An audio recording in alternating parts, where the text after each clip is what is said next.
जय मसीह अनि नमस्कार। आरामै हुनुहुन्छ होला। यदि हुनुहुन्न भने प्रार्थना गर्नुहोस्, निश्चय नै परमेश्वरले तपाईँको प्रार्थनालाई सुन्नुहुनेछ। आज भने तपाईँलाई म कम्प्युटर भाइरसको बारेमा बताउँदैछु।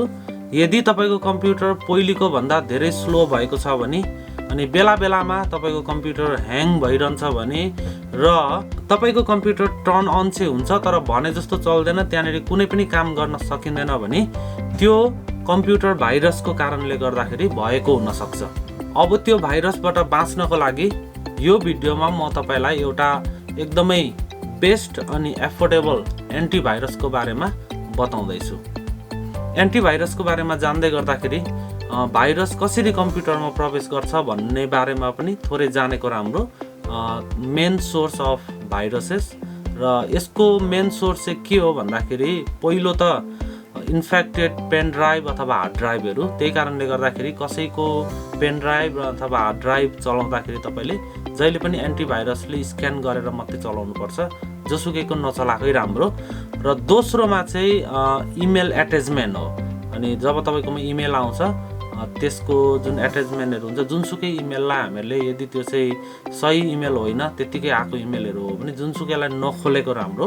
र तेस्रोमा चाहिँ इन्फेक्टेड वेबसाइट, जस्तै हामी जुनसुकै वेबसाइटमा जान्छौँ नि त्यो पनि राम्रो होइन। एकदमै मेन वेबसाइट, अफिसियल वेबसाइटहरूमा गएर काम गरेको राम्रो। तर जुन पाए त्यही वेबसाइटमा गयो भने त्यहाँबाट चाहिँ म्याक्सिमम भाइरसहरू तपाईँको कम्प्युटरमा प्रवेश गर्ने चान्स हुन्छ। र यो तीनटा मेन कुरोलाई चाहिँ यदि हामीले होसियारी हुन सक्यौँ भने हामी केही हदसम्म कम्प्युटरमा भाइरस आउनुबाट बचाउन हामी सक्छौँ। अब कम्प्युटर भइसकेपछि हामी पेन ड्राइभहरू त्यसमा चलाइ नै हाल्छौँ, इमेलहरू हेरि नै हाल्छौँ होइन, अनि वेबसाइटहरू खोलि नै हाल्छौँ। कोही बेला एक्सिडेन्टली हामी भाइरस भएको इमेल, पेन ड्राइभ अनि वेबसाइटहरूमा हामी पुग्न पनि सक्छौँ। त्यही कारणले गर्दाखेरि एन्टिभाइरस तपाईँको कम्प्युटरमा हुनु चाहिँ एकदमै अनिवार्य हो। म त के भन्छु भन्दाखेरि तपाईँले कम्प्युटर किनेर ल्याउँदाखेरि सबैभन्दा पहिलो काम, कम्प्युटर अन गरिसकेपछि सबैभन्दा पहिलो काम चाहिँ हामीले एन्टिभाइरस कम्प्युटरमा इन्स्टल गर्नुपर्छ। र आज चाहिँ म तपाईँहरूलाई एकदमै टप 5 मध्येको एउटा एन्टिभाइरस जसको नाम चाहिँ केस्परस्काई भनेर भन्छ, र त्यो एन्टिभाइरसको बारेमा म बताउन चाहन्छु। अनि यो एन्टिभाइरस चाहिँ मैले आफैले पनि नेपालदेखि नै, नेपालमा छँदैखेरिदेखि अथवा मेरो पहिलो कम्प्युटर किन्दाखेरिदेखि नै मैले प्रयोग गर्दै आएको एन्टिभाइरस हो। र यो एन्टिभाइरस टप 5 मा पर्छ। लगभग सबै एन्टिभाइरस मध्येमा टप 5 एन्टिभाइरस हो। एकदमै राम्रो छ र यसको मूल्य पनि त्यति एक्सपेन्सिभ छैन। र तपाईँ पनि यदि यही एन्टिभाइरस चलाउन चाहनुहुन्छ भने म डिस्क्रिप्सनमा लिङ्क राखिदिनेछु, त्यहाँबाट तपाईँले डाउनलोड गर्न सक्नुहुन्छ। अथवा अरू पनि धेरै एन्टिभाइरसहरू छ जो तपाईँहरूले त्यो पनि चलाउन सक्नुहुनेछ। हुन्छ, अहिलेलाई भने हामी यो केस्परस्काई एन्टिभाइरस कसरी डाउनलोड गर्ने, कसरी किन्ने अनि कसरी इन्स्टल गर्ने बारेमा हामी हेर्नेछौँ। र यो केस्परस्काई एन्टिभाइरस तपाईँले दुई तरिकाले किन्न सक्नुहुनेछ। एउटा चाहिँ कुनै पनि स्टोर जस्तै बेस्ट बाई, वालमार्ट, टार्गेटतिर गएर तपाईँले त्यो सिडी डिस्क किनेर ल्याउने त्यो केस्परस्काई एन्टिभाइरसको, अनि त्यसलाई लिएर इन्स्टल गर्न सक्नुहुनेछ। तर कतिचोटि अहिलेको कम्प्युटरहरूमा सिडी हाल्ने ठाउँहरू हुँदैन, अनि त्यसले गर्दाखेरि अलिकति अप्ठ्यारो हुनसक्छ। र त्यही कारणले गर्दाखेरि अर्को दोस्रो अनि सजिलो उपाय चाहिँ के भन्दाखेरि तपाईँको कम्प्युटरमा मेन केस्परस्काईको यसरी केस्परस्काईको मेन वेबसाइट, अफिसियल वेबसाइटमा जानुभयो भने, र यसको लागि मैले डिस्क्रिप्सनमा लिङ्क राखिदिएको छु। यदि तपाईँ यहाँ पुग्न सक्नु भएन भने त्यो लिङ्कमा क्लिक गर्नुभयो भने यो पेजमा पुग्न सक्नुहुन्छ। र यहाँ जानुभयो भने यहाँनिर छ एन्टिभाइरसहरू, जस्तै एन्टिभाइरस $15.99 देखि सुरु छ, र इन्टरनेट सेक्युरिटी र टोटल सेक्युरिटी भन्ने छ यहाँनिर। तर रेकमेन्ड, र म पनि त्यही रेकमेन्ड गर्छु। रेकमेन्डेड चाहिँ के भन्दाखेरि टोटल सेक्युरिटी, यो भनेको चाहिँ सबै थोकको समाधान चाहिँ त्यहाँभित्र छ, र यो टोटलमै जानुहोस् भनेर म पनि रेकमेन्ड गर्न चाहन्छु।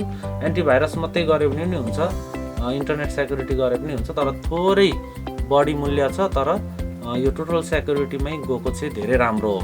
र तपाईँ यहाँ जानुभयो भने यहाँ पनि कतिवटा डिभाइससम्मलाई लगाउने किन्ने तपाईँले यो $39.99 चाहिँ तपाईँको 5 वटा डिभाइसको लागि हो। यसको मतलब चाहिँ यो एकचोटि किन्नुभयो भने तपाईँले 5 वटा कम्प्युटरसम्म अथवा 5 वटा डिभाइससम्ममा यो युज गर्न सक्नुहुन्छ, यो एउटै प्रोडक्ट कि युज गरेर। अनि यसको मतलब चाहिँ तपाईसँगै अब एउटा भन्दा बढी कम्प्युटर छ भने, 2टा 3टा कम्प्युटर छ भने त्यो सबैमा एन्टिभाइरस तपाईले यो लाउन सक्नुभयो, इन्स्टल गरेर प्रोटेक्टेड बनाउन सक्नुभयो।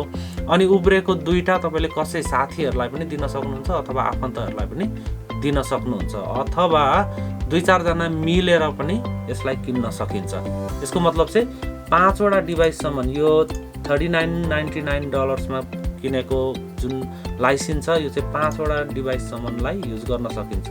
अब यत्रो धेरै कम्प्युटरै छैन, एउटा 2टा त छ भन्नुहुन्छ भने अलिक कम्ती यहाँबाट 3टा सम्मको किन्न सक्नुहुन्छ, तर $35.99 भनेको चाहिँ $4 कम्ती हैन। अनि $4 बढी तिर्दाखेरि चाहिँ 2टा मोर कम्प्युटर लगाउन सकिन्छ भने वाइ नट हैन। यसमा जाँदा हुन्छ, कसैलाई सित्तैमा दिए पनि भयो अथवा 2-4 रुपैयाँ मागेर दिँदा पनि हुन्छ। अथवा तपाईको धेरै कम्प्युटर छ, साथीहरू सबैलाई पनि अब तपाई बाँड्न अथवा आफन्त इष्टमित्रहरूलाई पनि दिन चाहनुहुन्छ भने 10 वटा सम्म कम्प्युटरको चाहिँ $59.99 पर्दो रहेछ। र यसरी तपाईलाई कुन उपयोगी हुन्छ त्यही किन्नुहोस्, र 3टा मात्रै यदि कम्ती कम्प्युटर छ भने। र 1 वर्षको यो चाहिँ 1 वर्ष, हरेक वर्ष रिन्यू गर्नुपर्छ। फेरि यो एकचोटि तिरेको पैसा चाहिँ 1 वर्षको लागि मात्रै हो। अनि अर्को 1 वर्ष ठ्याक्कै पुगेपछि फेरि रिन्यू गर्नुपर्छ। नत्र भने एकैचोटि 2 वर्ष 3 वर्षको किन्यो भने बेटर डिल पनि पाउन सक्नुहुन्छ। 2 वर्ष किन्यो भने अलिकति त्यसमा डिल हुन्छ हैन, 3 वर्षको पनि किन्न सक्नुहुन्छ। र यसरी हामीहरूले कति तपाईलाई आवश्यक छ त्यो अनुसारले यो वेबसाइटमा डाइरेक्ट तिनीहरूको अफिसियल वेबसाइटमा गएर किन्न सक्नुहुन्छ। यसरी बाई गर्ने, र यसरी बाईमा क्लिक गरिसकेपछि तपाईको क्रेडिट कार्ड अथवा कसरी तपाई पे गर्न चाहनुहुन्छ यसलाई पे यहाँनिर इन्फर्मेसनहरू सबै राख्ने, तपाईको इमेलहरू राख्ने, अनि बाईमा क्लिक गरेपछि अनि तपाईको इमेलमा चाहिँ प्रोडक्ट की अथवा त्यसको लाइसेन्स की भनेर भन्छ, इमेलमा पनि त्यहाँनिर गएको हुन्छ। अथवा यिनीहरू पनि तपाईको यो किनिसकेपछि पे गरिसकेपछि यहाँनिर देखाउँछ, त्यसलाई फोटो खिचेर तपाईले राखे हुन्छ। र अन्तिममा हामीले इन्स्टल गर्दाखेरि हामीलाई चाहिने भनेको चाहिँ त्यो प्रोडक्ट की हो अथवा एउटा लाइसेन्स नम्बर पाउँछ, त्यो चाहिँ हामीलाई चाहिन्छ। र अहिलेलाई म किन्दिनँ किनभने मैले अलरेडी किनिसकेको छु। म त्यही लगाएर कसरी इन्स्टल गर्ने भन्ने तपाईहरुलाई देखाउँदैछु। र तपाईहरु चाहिँ यसरी किन्नुहोस्, अनि तपाईहरुको आफ्नै इमेल लाउनु भने त्यो इमेलमा पनि त्यो सबै इन्फर्मेसनहरू गएको हुन्छ, अथवा तपाईले यही स्क्रिनलाई खिचेर मोबाइलले त्यो नम्बर राखे पनि हुन्छ है। र तपाईले लाइसेन्स किनिसकेपछि तपाईको इमेलमा डाउनलोड गर्ने लिंक पनि पठाएको हुन्छ, र त्यहाँबाट तपाईले यो Kaspersky एन्टिभाइरस डाउनलोड गर्न सक्नुहुन्छ। अथवा त्यो लिंक भेट्नु भएन भने म यो डिस्क्रिप्सनमा पनि तल राखिदिनेछु, त्यहाँ क्लिक गरेर पनि तपाईले एन्टिभाइरस डाउनलोड गर्न सक्नुहुन्छ। अनि अन्तिममा तपाईकै त्यो लाइसेन्स लगाए भइहाल्छ। र अर्को कुरो तपाईलाई बताउँ, र यो Kaspersky एन्टिभाइरस चाहिँ अहिले तपाईले किन्न चाहनु भएन भने पनि म एकचोटि ट्राई गर्छु अनि मात्रै किन्छु भन्नुभयो भने पनि 30 डे को लागि फ्री ट्रायल पनि छ।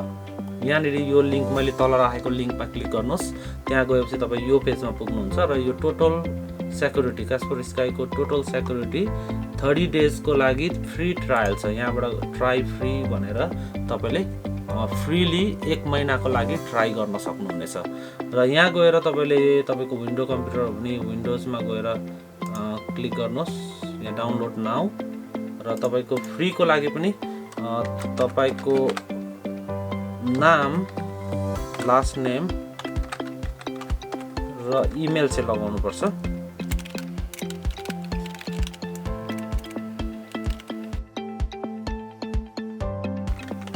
अनि यसरी इमेल लगाएर तपाईले डाउनलोडमा क्लिक गरेपछि यहाँनिर यसरी डाउनलोड हुन्छ।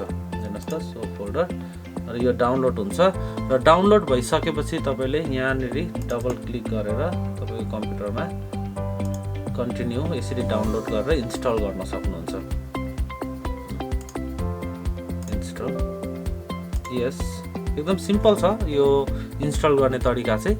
र मैले अघि भनिहालेँ 30 दिनको लागि चाहिँ फ्री हो। तपाईले फ्री पहिले चलाएर अनि 30 दिन पुग्न लागेपछि अनि फेरि पनि अघिको सुरुको लिंकमा क्लिक गरेर किनेर अनि त्यसलाई एक्टिभेट गरे पनि हुन्छ। अथवा अब मलाई चाहिन्छ नै जस्तो लाग्छ भने एकैचोटि किने पनि भयो। र यो इन्स्टल हुँदै गर्दा म तपाईलाई के भन्छु भन्दाखेरि तपाईले कम्प्युटर किनिसकेपछि एउटा राम्रो खालको एन्टिभाइरस चाहिँ तपाईले किनेर लगाउनै पर्छ। किनभने अहिलेको समयमा हामी इन्टरनेट बिना त कम्प्युटर चलाउँदैनौँ निश्चय नै प्राय इन्टरनेट हामी कनेक्टेडै हुन्छ हैन। त्यो कारणले गर्दाखेरि छिट्टो भाइरस तपाईको कम्प्युटरमा एट्याक गर्न सक्छ भाइरसले। त्यही कारणले गर्दाखेरि एन्टिभाइरस चाहिँ पहिलो आवश्यकता हो, तपाईले लगाउनुहोस्। र यदि अहिले किनिहाल्ने मन छैन भने यो फ्री छ, त्यसलाई नै ट्राई गर्दै गर्नुहोस् र त्यसपछि तपाईले किने पनि हुन्छ है। र अन्तिममा गएर यहाँनिर यसरी एप्लाईमा क्लिक गरिदिनुहोस्। The application has been installed successfully done. र यहाँनिर साइन इन गरे हुन्छ, तपाईले साइन इन गरिराख्नुहोस्। त्यसो हुँदाखेरि एन्टिभाइरसको हरेक इन्फर्मेसन तपाईको इमेलमा आउँछ र स्किप गरे पनि भयो अहिलेलाई। अनि डनमा क्लिक गरिदिनुहोस्। कन्टिन्यू, नेक्स्ट, अथवा यसलाई स्किपै गरे पनि हुन्छ। पछाडि यो सेटिङहरू चलाउनु पनि मिलाउन पनि सक्छौँ हामी। ल यसरी तपाईको एन्टिभाइरस इन्स्टल भइसक्यो, हेर्नुहोस् है। र यहाँबाट तपाईले यसलाई ओपन गर्न सक्नुहुन्छ यसरी। यो एन्टिभाइरस केस्परस्की टोटल सेक्युरिटी, र यो चाहिँ अहिलेलाई फ्री इन्स्टल गरेको छौँ हामीहरूले। तपाईले यहाँ हेर्नुहोस् त, यहाँ यो लाइसेन्स 31 डेज रिमेनिङ भनेर भनिरहेछ हैन। र पछाडि गएर यदि तपाईले किन्नुभयो 31 दिनसम्म अथवा 1 महिनासम्म चलाएर त्यस पछाडि किन्ने निर्णय गर्नुभयो भने किन्नुहोस्। अनि त्यो प्रोडक्ट कि जुन लाइसेन्स कि चाहिँ गएर अथवा यहीँबाट डाइरेक्ट पर्चेस गर्दा पनि अप्सन छ। यहाँबाट पर्चेसमा क्लिक गरेर तपाईँ यहीँबाट डाइरेक्ट किन्न पनि सक्नुहुन्छ, अथवा इन्टर एक्टिभेसन कोड तपाईले अहिलेको लिङ्कमा गएर सिधै किन्ने। अनि त्यस पछाडि त्यो जुन एक्टिभेसन कोड पाएको हुन्छ तपाईले त्यो चाहिँ यहाँनिर टाइप गरेर तपाईले एक्टिभेट गर्न सक्नुहुन्छ। र म तपाईलाई देखाउँछु। जस्तै हेर्नुहोस् ल, अहिलेलाई यहाँ तल हेर्नुहोस् त, लाइसेन्स 31 डे रिमेनिङ भनेर दिइरहेको छ नि हैन। इन्टर एक्टिभेसन कोड मसँग कोड छ, म त्यो कोड लगाएर देखाउँछु तपाईहरुलाई। मैले यहाँ फोटो खिचेर राखेको छु। यो कोड म लाउँदैछु।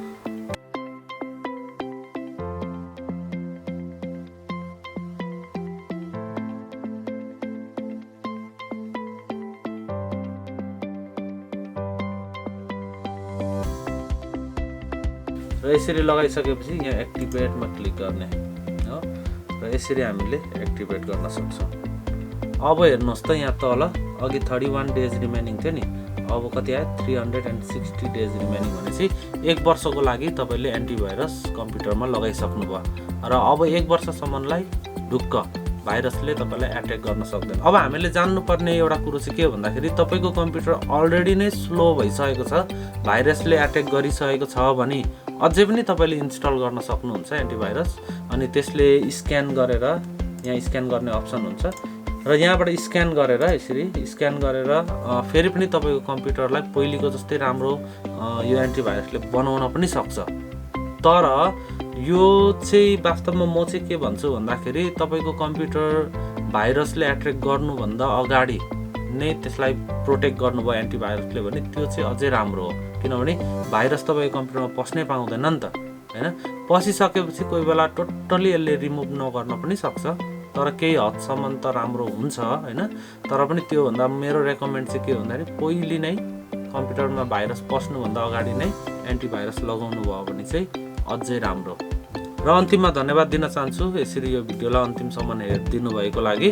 र तपाईको केही पनि प्रश्न यो सम्बन्धी भए तपाईले कमेन्ट्समा लेख्नुहोस्, म सकेसम्म तपाईहरुको प्रश्नको उत्तर दिने कोसिस गर्नेछु। हुन्छ, सबैलाई जय मसी, धन्यवाद।